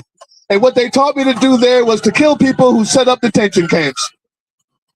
Can you imagine how I felt earlier this year when they announced that one of the future detention camps would be at the same camp landing in Florida? We have a fascist government that allows innocent people to be put in detention camps and incarcerated. And he is correct. He's part of that generation that fought against the fascists. And he sees what we see as people are disappeared in broad daylight, sent to make money for the suffering of innocent people. This is fascism. Yeah. And they want an American dictatorship. And as veterans, we have the training, the connections, the standards, practices, experience, and the knowledge that we must use now. We must tell our own story. We must name ourselves veterans. I stand with anyone who will stand to protect our democracy. Any of these amazing groups out here, but they don't have what's going to take to defend against that type of fascism that bore down bullets and grenades on that beach so long ago. They don't have the training necessary to teach small group battle drills in their neighborhoods. They don't have the knowledge of how to effectively communicate over radio systems when the towers are held by fascists who want to destroy dissent. Some of you out here do. Stand up. Teach. Train. Stand watch at home. Be the first veteran to ever lead the way against tyranny that wasn't over there. We can be the first to defend the freedom against democracy at home. I still fight for the chance to prove that my father made the right decision. I still fight for the chance to join the ranks of those heroes who saved the world from fascism.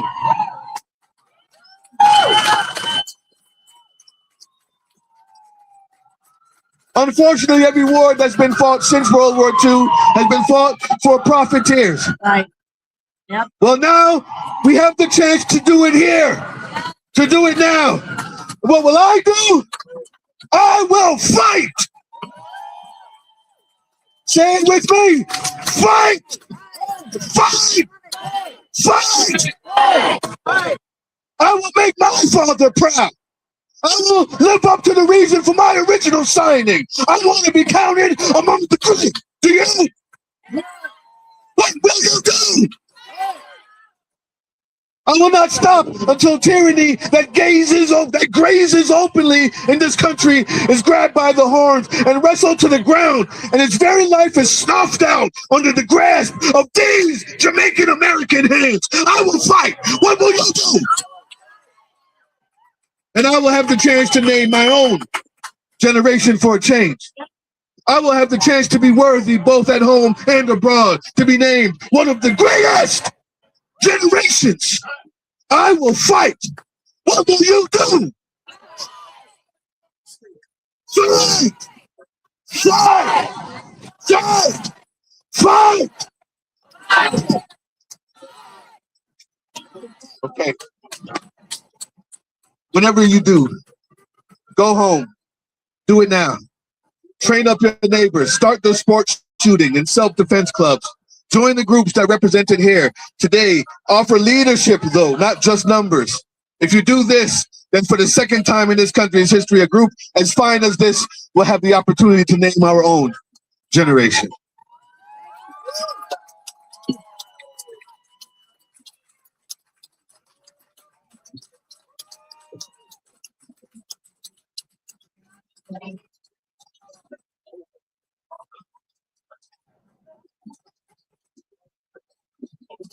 Yeah.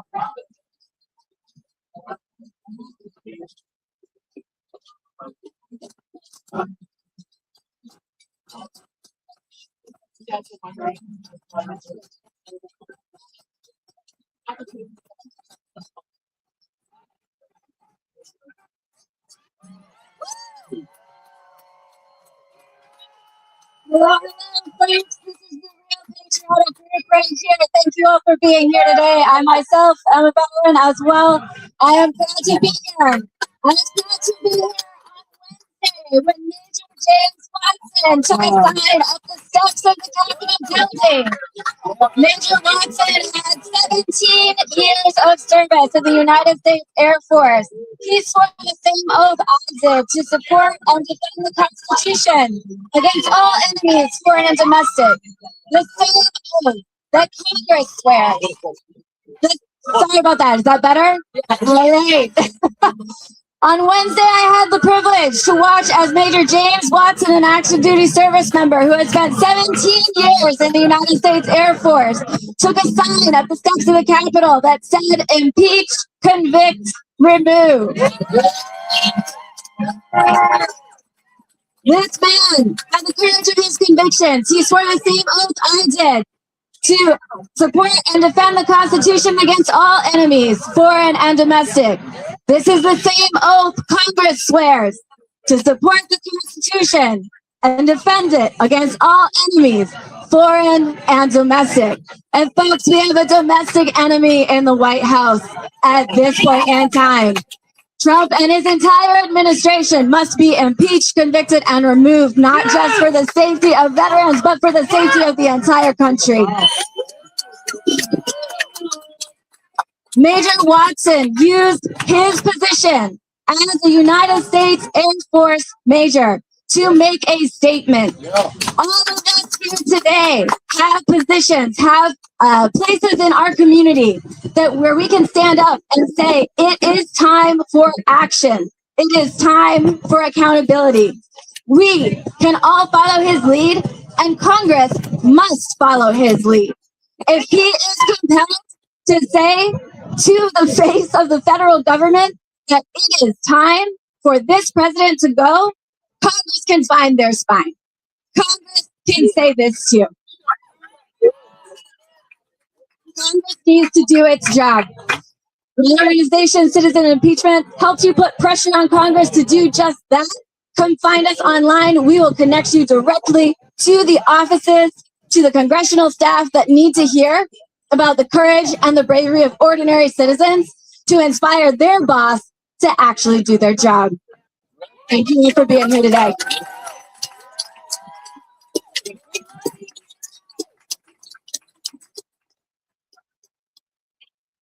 you so much. That's one amazing story. I'm so glad she got a chance to come up here and share it with you guys. Okay, I'm still a little out of breath, but I'm going to now introduce a few people that's the real reason why we're here. Not to just let a whole bunch of content creators speak and get a bunch of claps. The whole purpose of me holding this, the whole purpose of putting this on was to make sure that there were groups that we could help to donate to, or if there are veterans in need, they could meet with the people who are going to be speaking next to find out how they can get help, how you can add your arm or your hand to help these organizations. The first one is Mike Ferner, right out of high school in 1969. With Mike enlisted as a Navy corpsman during the Vietnam War and was assigned to the Great Lakes Naval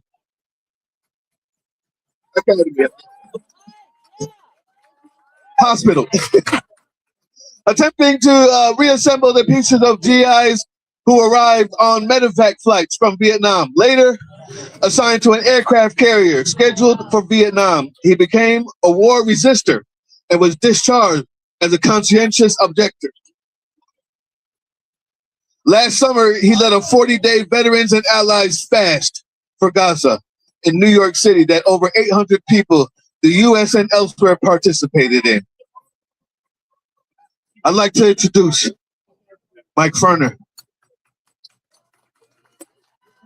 Veterans for Peace.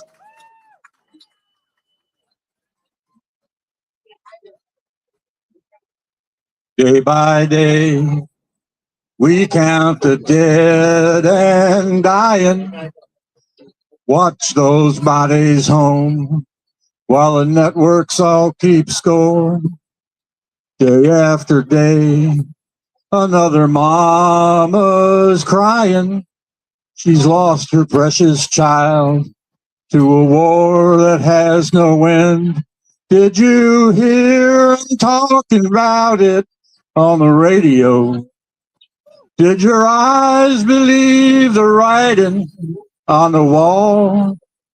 Did that voice inside you say, I've seen it all before? It's like deja vu all over again. It's like deja vu all over again. John Fogerty.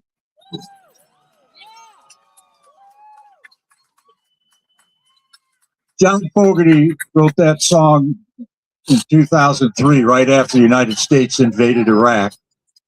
During my war, John and his band, Creedence Clearwater Revival, had a big hit with Fortunate Son. 45 years after John wrote Fortunate Son, he wrote Deja Vu all over again. And now it's 23 years since he wrote Deja Vu all over again. And we're back at it again and again and again until we break down in tears or get lost in a bottle or put a gun in our mouth. Veterans are all too familiar with war and the suffering that it causes. That's why we take to the streets, occupy congressional offices, and go to jail and protest. The president of Veterans for Peace and I both worked in Navy hospitals, trying to reassemble the bits of humanity shipped back from Vietnam, where our country killed over 2 million people and destroyed their environment. But it's deja vu all over again, because our government is still run by the same merchants of death, madmen arsonists who set fires all over the globe, fires that enriched their corporate masters at Boeing and Raytheon and General Dynamics. And we know that with enormous wealth comes enormous political power. So let's just forget all the happy talk about self-governance and freedom and democracy. Corporate agents are the ones who actually govern us. They not only buy the elections, they write the legislation, corrupt our culture with militarism, tell us what to buy and what is bad. Here in the streets, we do our best to put out the fires of the madmen arsonists, but our bucket brigades just can't keep up. We must keep firefighting, but we are deluding ourselves if we don't also learn fire prevention. Fire prevention means ending corporations' ability to govern by abolishing corporate free speech, equal protection, and all the rights intended for human beings that these legal fictions usurped and used to plunder and kill for profit. It means abolishing the insane notion that money equals speech. I want to tell you a little story about the 3 months I spent in Iraq just before and just after the U.S. invasion in 2003. I met a local sheikh up near Balad, about 60 miles north of Baghdad. And we got to talking, and he told me in great detail what his people had been enduring. Their doors kicked open at 2 a.m, thievery, property damaged and killed, animals killed, and men taken away to a place that I later learned was named Abu Ghraib. Angry as he was, though, he had the graciousness to tell me that he knew the American people were different from their government. But then he told me something that I'll never forget. He looked at me and he said, "But I hear you live in a democracy. How can this be happening to us?" I wished I would have had the presence of mind to say to him, "No, my brother, I do not live in a democracy. Where I live, the weapons makers and oil companies run the military. The insurance companies write our health policy, and the highway lobby does the same thing for transportation. We do not have a democracy because democracy can't exist without economic justice. In my country, the 400 richest people are worth $7 trillion. One of those people will have to spend $10 million a day for 247 years in order to exhaust his $1 trillion. In my youth, the richest were taxed at over 90%, and today it's far less than half of that. Democracy, my brother, yes, we have a surplus of it, and we send it around the world in B-52s. Brothers and sisters, I believe the elders of our movement have a responsibility to younger activists to acknowledge that no matter how long and how hard we've worked, how many demonstrations we've attended, and arrests we've endured, we are still only fighting one fire after another, and we simply cannot keep up. I know, because I've been doing it for over 50 years. But I've also learned the difference between fighting every new corporate inferno or taking away their ability to commit arson. Nothing less than the fate of our planet demands that we be honest with ourselves. We spend our precious time, our talent, and energy opposing the latest coup, invasion, bombing, or weapon system over and over. We might feel good fighting the good fight, but in the end, the madmen arsonists still write the legislation, still buy elected officials, still corrupt our culture, still do flyovers at sports games, and still prey on high school students. Yes. At its core, we don't have a foreign policy crisis or a climate crisis or a healthcare crisis. We have a democracy crisis. When the Supreme Court gave corporations the constitutional protections of the Bill of Rights, it essentially gave them the power of gods. And ever since, we've been asking them to please be kind when you use that power. Our Constitution has been amended 27 times. The 18th Amendment prohibited alcohol, and the 21st Amendment brought it back. If we can amend the Constitution twice over beer, we certainly can amend it to abolish corporate rule and the insanity that money equals speech. I urge you to join Veterans for Peace and move to amend as we keep fighting fires and practice fire prevention by abolishing corporate power to govern, abolishing Raytheon and Boeing and AIPAC's supposed right to lobby and buy elections, abolishing equal protection and all the other constitutional rights intended for human beings that corporations use to govern, to plunder, and murder.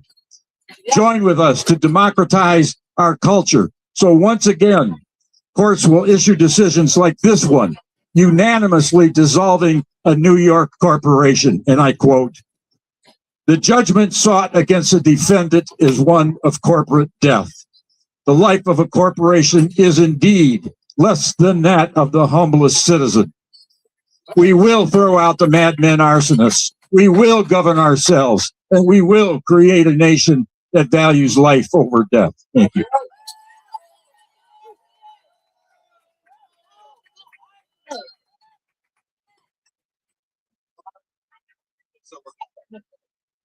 Veterans for Peace. It's one of the organizations I'd like you to check out. Check out Mr. Ferner. The second organization we have here is Common Defense. Before I introduce them, I just want to remind us, impeach, convict, remove, impeach, convict, remove. Veterans, take these words home with you. Start your shooting club. Start your, we'll call it sport shooting clubs, your self-defense organization. Start your small teams battle drills in your neighborhood. They need you. They need you. They need us. Next, I wanna bring up Jermaine Collins from Common Defense.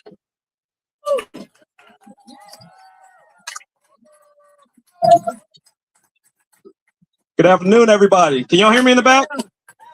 All right, perfect. The first thing I'm gonna say before I start, look to the person to your left and right.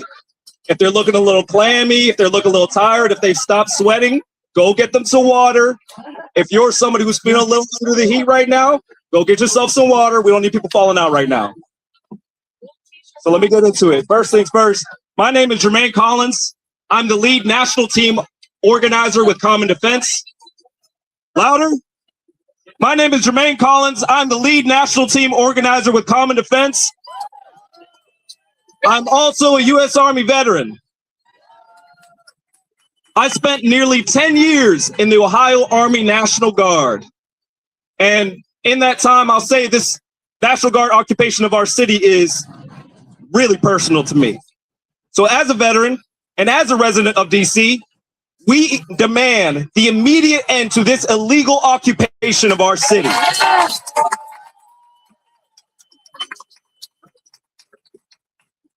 So I've been curious. I went down to the National Mall the other day, and I talked to a soldier, an NCO from a southern state. Y'all know which state. And I talked to that soldier, and we kind of, we found some common ground. He's about at his halfway point, so we were kind of talking about, like, are you gonna do your full 20? Are you what's going on? And then we talked about, I told him, like, isn't it kind of weird you being part of this whole occupation of our city? Isn't this kind of weird what your mission is right now? And he said to me that he wants to remain apolitical. He wants to remain apolitical. See, I kind of connected. I'm not gonna lie, I kind of connected with it a little bit. Because I remember when I was deployed to Afghanistan, when I was a 22-year-old walking around Afghanistan, I thought to myself, we're here for the greater good, right? I'm here to help. What I'm doing in this foreign occupation isn't political. It couldn't be, right? And I'm sure a lot of you thought the same thing when you were deployed to Afghanistan, Iraq, Vietnam. I'm sure you thought to yourself too, well, this isn't really political. This is happening anyway. I'm just a soldier. I'm just doing my job. Well, I have a message to that soldier. I have a message to the rest of the National Guard. Your presence in this city is political. Your occupation of the United States Capitol is inherently political. And when I say occupation, I mean occupation. We've been saying occupation.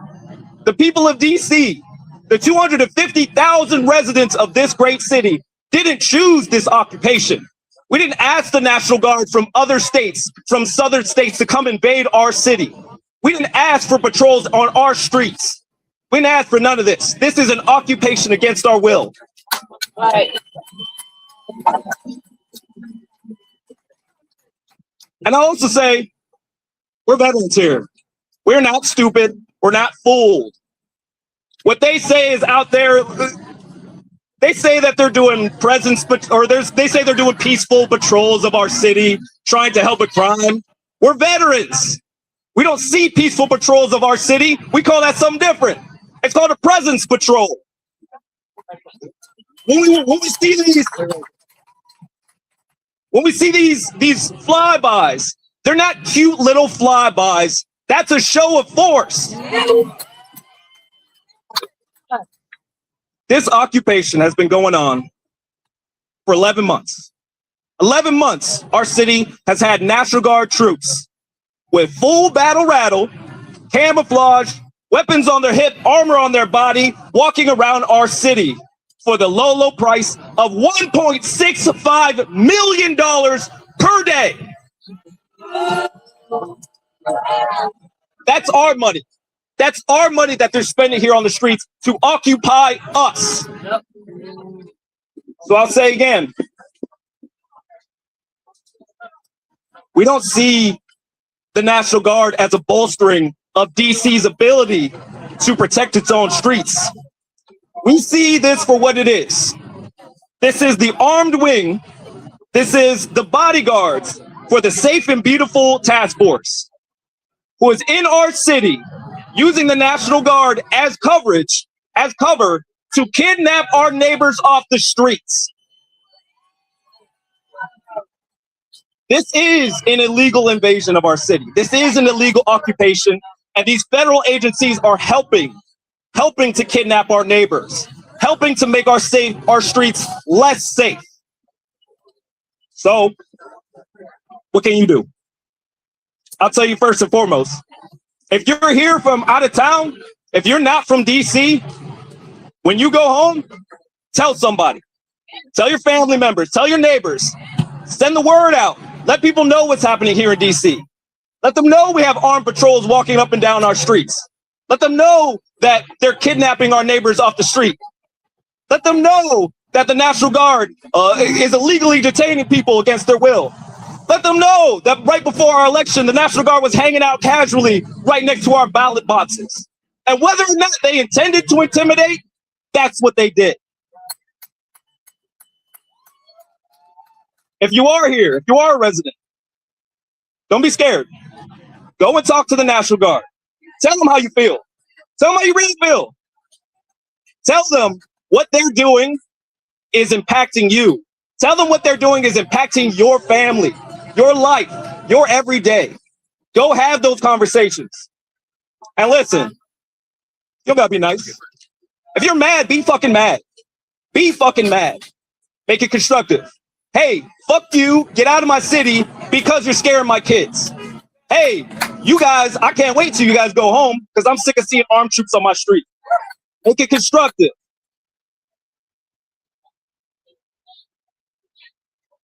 And the occupation. So, the last thing I'm gonna say is, I'm gonna speak to the National Guard directly. To those soldiers, to the soldiers of the National Guard who are currently occupying our city, I want to tell you to remember how they treat you. Remember that they are currently gutting the VA. Remember, they're actively right now taking away your benefits. They don't care about you. They do not care about you, and what you're doing is helping them. It ain't helping you. And I also say, I hope you get to go home. I hope you get to go home tomorrow. Like, literally tomorrow. I hope you get on a plane and you go back home. I hope you get to go back to your own states. I hope you get to see your family, all that type of stuff. I hope you get to leave because we don't want you here. I'm sorry, but I'm not sorry. We don't want you here. And if you don't go home for the National Guard, hell, maybe they'll get you an all expense paid vacation to the Bahamas. That'd be great. That'd be great. But I'll say to the National Guard members, to the National Guard, to the occupying states, to the governors who's sent their armed troops to occupy our city, I'll tell them, you don't got to go home, but you got to get the fuck up out of here. Thank you.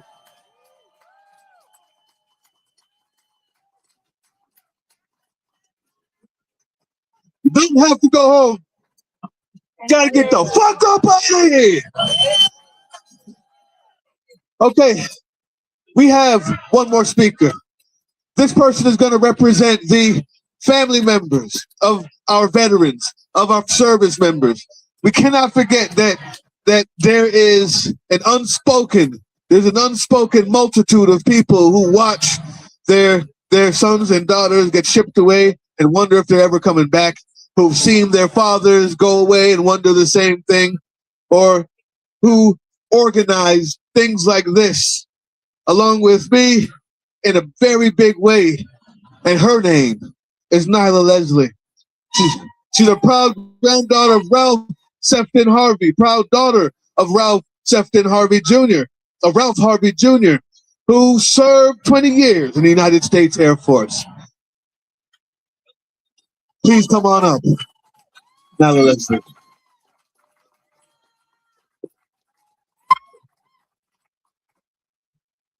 I did not write a speech for today. I'm just going to speak from my heart. As Doug said, my name is Nyla Leslie, but I was born Nyla Harvey. Bring it closer. Okay. I was born Nyla Harvey, the proud daughter of Ralph Harvey Jr., who served 20 years in the United States Air Force. I was born at Wright-Patterson Air Force Base, and I was raised on military bases in the United States and abroad.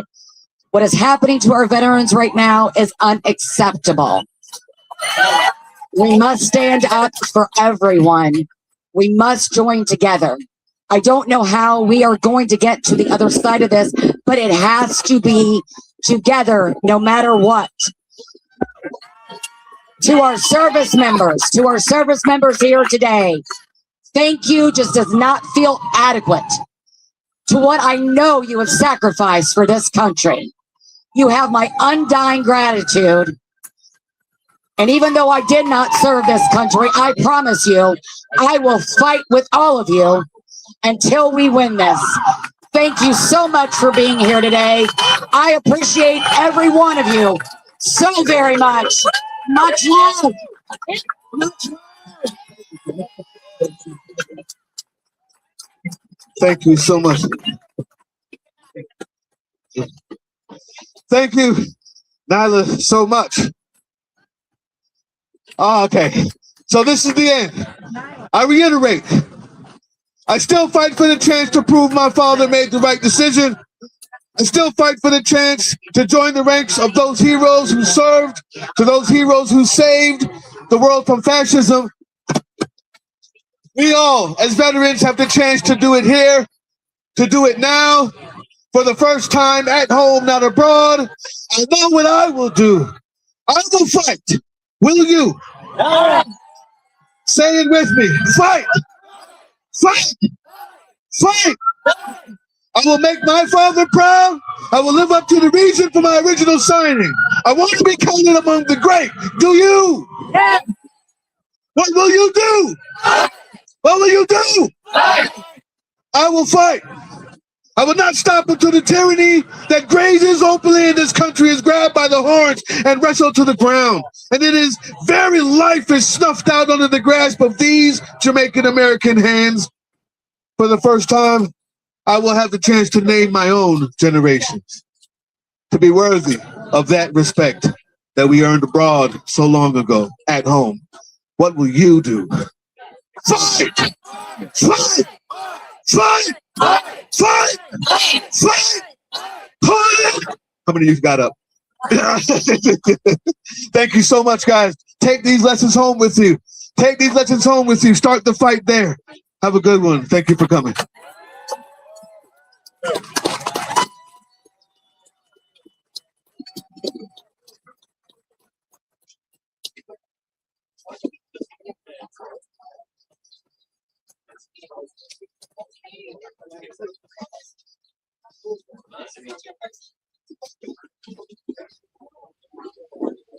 Okay.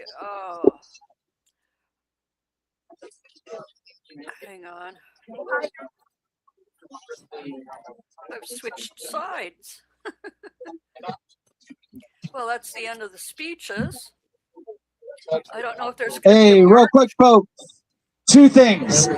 Be sure you pick up after yourself, please. All your plastic stuff can go in the recycling. Also, we will have a march tomorrow, leaving from this statue, gathering here at noon. And where's it? Frozen. Yeah, can't get this right. Hey, everybody. I am Jake from Minute Marshals. I'm the Deputy Lead of Operations. Like you just heard, there are more events tomorrow. And if you want to have safe, productive, fun protests, that requires safety. That requires marshals. That requires medics. So I'm asking anyone who's ready to step up their involvement, show up tomorrow here at 11 a.m. and get a debrief, a vest, some safety instructions, and help us marshal for tomorrow. It's going to be crazy because it is the 4th of July. So if anyone's interested, just show up tomorrow. I also have business cards in my pocket, so you can find me if you want more information before jumping headlong into helping us fight fascism. So thank you very much, and hope to see everybody tomorrow.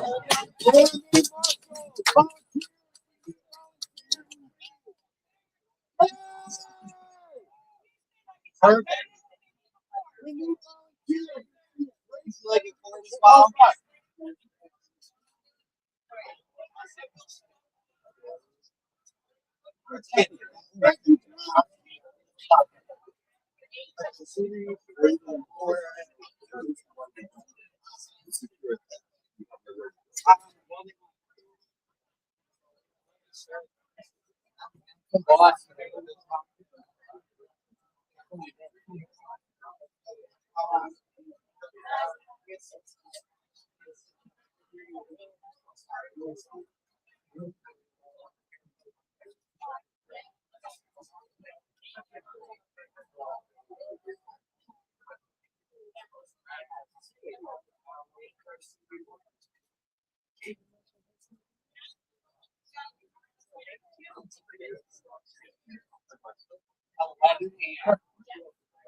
No, Last I saw him went that way.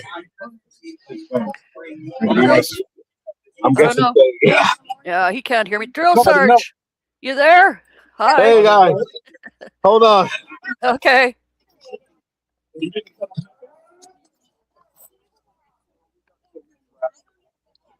What's going on now? Hold on, guys. Hold on. Give me a chance to get up out of the mess. Hold on. All right, my friend.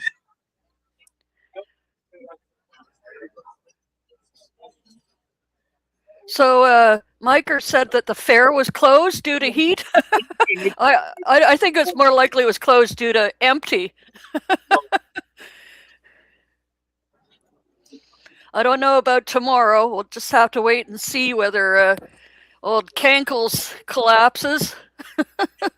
Does he keep fluid in his ankles like a dromedary, or? I heard that one. Okay, guys. I'm walking back to the car here. I was gonna sit around for a little bit, but I think it's so hot that I'm gonna need some AC. Yeah. But I can tell you, and it turned out grew as we were speaking. There are more and more people here. Right on. And I was just happy to be amongst one of these speakers, guys. They're having all kinds of sirens. Hold on. Uh-oh. Probably people passing out.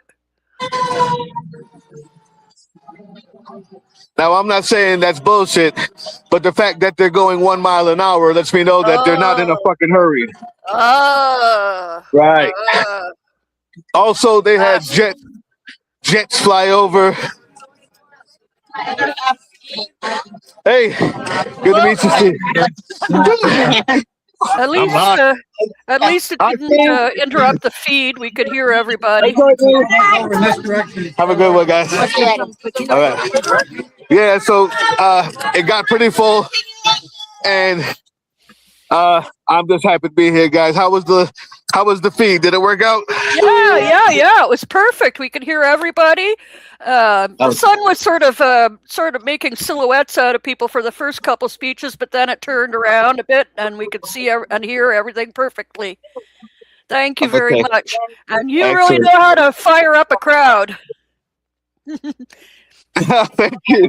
Everybody's saying big props to you, and thank you for being there. And we all wish we could be there with you. Thank you so much, guys. What I'm going to do is, you guys are here in spirit. I'm going to log off of this, walk to the car, get some AC so I don't fall the hell out. It is like 104, 105 right now. So I want to make sure that I can take this daggone vest off. But then I'll log back on and see where everybody's at in a little bit, if you guys are still on. All right, guys? Okay. Well, Leandra says Status Quo carried us live. And well, I actually have some errands to run, so I'm going to log off now too. All right, guys, thank you so much. You can just restart the stream. Do you want me to keep it open and running, or? Oh, no. You can go ahead and close it. I think that's it for today. Thank you all for showing up. All right, boss. Thank you for watching. Thank you. All right. Love you a lot. Have a good one. Bye. Love you too. Okay, everyone. Well, that's it for today. Maybe, unless Doug goes live himself later on, if something kicks off. Excuse me. And yeah, I do have some errands to run that can't wait. So yeah, we'll see you probably tomorrow. We'll probably be picking up whatever's going on tomorrow. I'm not sure what time we'll start, but keep an eye out. I'll put up a thumbnail in advance if I get any more information on an itinerary. So take care, everyone. Peace out.